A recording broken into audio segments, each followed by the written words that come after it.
Hello students, NCERT physics class 11th में आप सभी का स्वागत है। आगे बढ़ते हुए आज का हमारा टॉपिक है क्षैतिज परास की गणना। इसके पहले हम लोग अधिकतम ऊंचाई और उड्डयन काल की गणना कर चुके हैं, तो आज हम करेंगे क्षैतिज परास की गणना। तो जिस तरीके से परीक्षा में आपसे क्वेश्चन पूछा जाएगा वो आपके सामने लिखा हुआ है। तो सबसे पहले तो हम प्रश्न ही देख लेते हैं। पृथ्वी तल से क्षैतिज दिशा के साथ किसी कोण पर प्रक्षेपित पिंड की गति के लिए क्षैतिज परास की गणना कीजिए। तो हमें निकालना है क्षैतिज परास। जब हम किसी पिंड को पृथ्वी तल से फेंकते हैं तो क्या होता है, उसके बारे में एक चित्र हम लोग बार बार बना रहे हैं, जो कि कुछ इस तरीके से है। इस चित्र में यदि ध्यान से देखा जाए तो ये एक्स अक्ष है और ये वाई अक्ष है। यहाँ पे जब हम किसी पिंड को पृथ्वी तल से फेंकते हैं तो वो गति करता हुआ अपने परवलय मार्ग में इस तरीके से गति करता है और पृथ्वी के किसी अन्य स्थान पर गिर जाता है, यानी पृथ्वी के किसी दूसरे स्थान पर गिर जाएगा।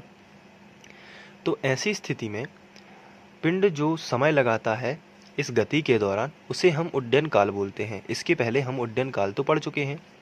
तो प्रक्षेपण बिंदु से जब किसी पिंड को फेंका जाता है तो अधिकतम ऊंचाई तक जाकर पृथ्वी के किसी अन्य स्थान पर गिरने में लगा समय।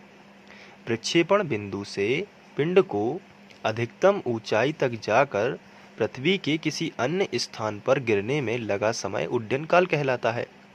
तो उसी उड्डयन काल के दौरान पिंड जो दूरी तय कर लेता है उसे ही हम बोलते हैं क्षैतिज परास। जैसे पिंड अगर इस तरीके से चला और यहाँ पर गिर गया तो उसकी क्षैतिज परास केवल इतनी सी होगी। अगर पिंड गति करता हुआ इस तरीके से यहाँ पे गिरा तो उसकी क्षैतिज परास अब बढ़कर इतनी हो जाएगी। अगर पिंड गति करता हुआ इस तरीके से चला और यहाँ पे गिरा तो उसकी क्षैतिज परास और बढ़ जाएगी। इसी तरीके से अगर पिंड गति करता हुआ अपनी अधिकतम ऊंचाई पर जाकर पृथ्वी के किसी अन्य स्थान पर गिरेगा तो इस उड्डयन काल के दौरान, यानी उड़ने में लगे समय के दौरान, पिंड जितनी दूरी तय कर लेता है उसे ही हम क्या बोलते हैं, क्षैतिज परास।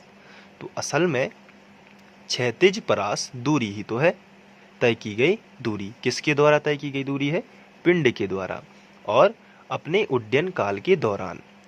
तो उड्डयन काल का मतलब उड़ने में लगा समय, उसके दौरान जो पिंड दूरी तय करता है उसे ही हम क्या बोलते हैं, क्षैतिज परास। तो सबसे पहले एग्जाम में आपको क्षैतिज परास की परिभाषा लिखना है। तो वो परिभाषा कुछ इस तरीके से रहेगी।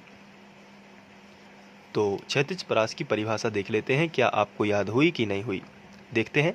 पिंड द्वारा अपने उड्डयन काल के दौरान तय की गई दूरी, इतना ही सिंपल है। पिंड द्वारा अपने उड्डयन काल के दौरान, यानी कि उड़ने में जो समय लगा है, काल यानी क्या होता है, समय। तो उड़ने में जो समय लगा है उसके दौरान जो तय की गई दूरी होती है उसको हम क्या बोलते हैं, क्षैतिज परास। और इसे हम आर से प्रदर्शित करते हैं। तो ये आपको याद रखना है, इसे आर से प्रदर्शित किया जाएगा। तो क्षैतिज परास कुछ भी नहीं है, उड़ने में जो समय लगता है उसके दौरान जो दूरी तय कर लेता है पिंड, उसे ही हम बोलते हैं क्षैतिज परास। आई होप आपको ये समझ में आ गया होगा। अब इसके डेरिवेशन की बात करते हैं। तो इसमें चित्र तो नहीं बनाना है, लेकिन थोड़ा सा जो डेरिवेशन है उसको थोड़ा ध्यान से देखना है। यहाँ पे हमें ज्ञात करना है दूरी। तो दूरी का कोई फॉर्मूला है क्या? तो हम जानते हैं कि वेग बराबर दूरी बटे समय होता है। वेग बराबर क्या होता है, दूरी बटे समय। ये तो फॉर्मूला आपको याद है, वेग बराबर दूरी बटे समय, या दूसरे शब्दों में कह दें तो विस्थापन बटे समय। तो यहाँ पे हमें दूरी ज्ञात करनी है, क्योंकि दूरी ही क्या कहलाती है, क्षैतिज परास। अभी हम लोगों ने देखा था कि जो क्षैतिज परास है वो असल में दूरी ही तो होती है। तो इसलिए हम यहाँ पे क्षैतिज परास को यदि दूरी मान के चले तो वेग के फॉर्मूले में दूरी होती है। तो अगर हमें दूरी का मान निकालना है तो हम वेग गुणित समय कर सकते हैं। यानी कि हम यहाँ पे वेग गुणित समय कर दें तो क्या मिलेगा हमें, तो आंसर है हमें दूरी मिल जाएगी वेग गुणित समय से। अब वेग और समय हमें कहाँ से पता चलेगा? अगर हमें वेग पता चल जाए और हमें समय पता चल जाए तो हम दूरी निकाल लेंगे। तो वेग जो होगा वो होगा यहाँ पे यू वेक्टर, है ना, यू वेक्टर। और समय क्या होता है, उड्डयन काल t। तो वेग होगा u वेक्टर, लेकिन वेग तो दो प्रकार से होता है। अगर हम चित्र की बात करें तो इसमें जब हम किसी पिंड को u वेक्टर वेग से फेंकते हैं तो यहाँ पे उसके दो घटक बांट लेते थे। ये वाला एक घटक, इस तरीके से थोड़ा इसको डार्क कर देते हैं, और एक ये वाला घटक, और ये मेन है u वेक्टर। तो इसको दो घटक में बांट लेते थे। तो ये ऊर्ध्वाधर घटक कहलाता था और ये क्षैतिज घटक। ऊर्ध्वाधर घटक को हम मानते थे u साइन थीटा और क्षैतिज घटक को हम मान लेते थे u कॉस थीटा। तो यहाँ पे अब जो सूत्र में लिखा है वेग, तो वेग तो u होगा, लेकिन कौन सा घटक लेना पड़ेगा? क्या हम क्षैतिज घटक लेंगे या फिर हम ऊर्ध्वाधर घटक लेंगे? तो कौन सा घटक लेंगे? तो इसका सीधा सा जवाब हमें क्षैतिज परास ही बताएगा। तो आइए चित्र में चलते हैं। हमें क्षैतिज परास निकालना है, इसलिए हमें क्षैतिज वेग लेना है, और क्षैतिज वेग क्या होता है? u cos theta. तो आइए अब हम इस व्यंजक को आगे बढ़ाते हैं और क्षैतिज परास का फॉर्मूला लिखते हैं। तो होगा क्षैतिज परास बराबर क्षैतिज वेग गुणित उड्डयन काल। तो अब आप सोच रहे होंगे कि ये फॉर्मूला कहाँ से आया? तो अभी मैंने आपको बताया है, थोड़ा सा यहाँ पे देख लेते हैं। ये देखिए, वेग गुणित समय। तो वेग को हम लोग लिख रहे हैं क्षैतिज वेग और समय को लिख रहे हैं उड्डयन काल। यही दूरी का सूत्र। दूरी को हम लोग लिखेंगे क्षैतिज परास, क्योंकि परास ही दूरी है। अब इनके मान रख देते हैं। तो क्षैतिज परास को हम लोग r से दर्शा रहे हैं, बराबर के नीचे बराबर, और क्षैतिज वेग क्या है? u cos theta. और उड्डयन काल का हमें जो t है इसका मान रखना पड़ेगा, और हमने उड्डयन काल का जो डेरिवेशन किया हुआ है उसमें उसका आंसर जो आता है वो आपको याद रखना पड़ेगा। तो उड्डयन काल का जो आंसर आता है वो रहता है 2u साइन थीटा बटे g। तो इस तरीके से हमने लिखा 2u साइन थीटा बटे g। तो ये उड्डयन काल के लिए फॉर्मूला है। तो r बराबर यहाँ पे u ऊपर ऊपर का गुणा कर देना है, तो u का u में हो जाएगा, तो हो जाएगा u वर्ग, और 2 फिर sign theta into cos theta, इस तरीके से लिख दिया 2 sine theta into cos theta, और नीचे यहाँ पे g रहेगा। तो आगे बढ़ते हैं।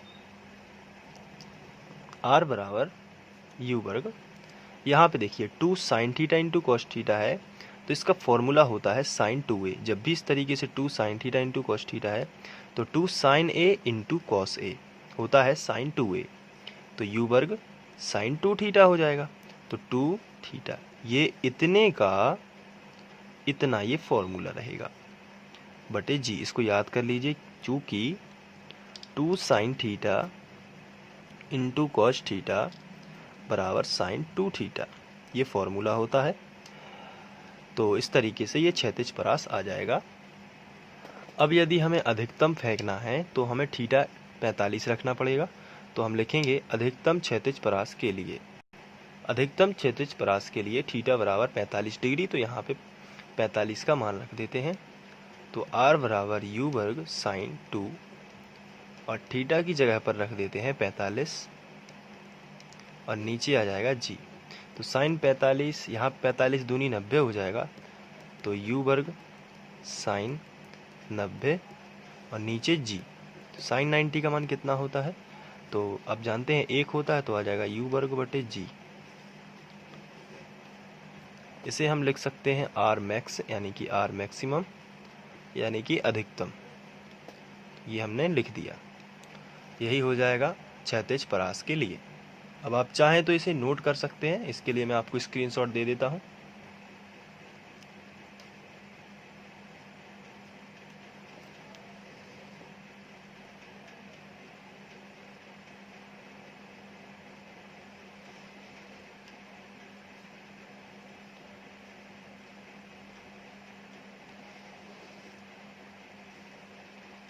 तो आप इस तरीके से नोट कर लीजिए।